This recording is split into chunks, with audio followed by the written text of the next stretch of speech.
2026 சட்டமன்ற தேர்தலில் கூட்டணி கணக்குகள் பற்றி ஒவ்வொரு கட்சியும் ஒவ்வொரு முடிவுகள் இருக்காங்க. இதில் உறுதியான அதிமுக, பாஜக, என்டிஏ கூட்டணி ரொம்ப பலமாக நாங்கள் இருக்கோம்னு சொல்லிட்டு ஒரு பக்கம் பேசிகிட்டு இருக்காங்க.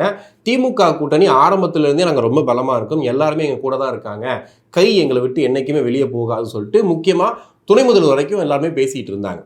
இந்த சமயத்தில் தான் திமுக காங்கிரஸ் கூட்டணி நிலைக்குமா நிலைக்காதா, முறிஞ்சு போகுமா அப்படிங்கிற ஒரு கட்டத்துக்கு இப்போ பேச ஆரம்பிச்சிருக்கோம். காரணம் என்னன்னா, நாளுக்கு நாள் வரக்கூடிய செய்திகள் அப்படி இருக்கு.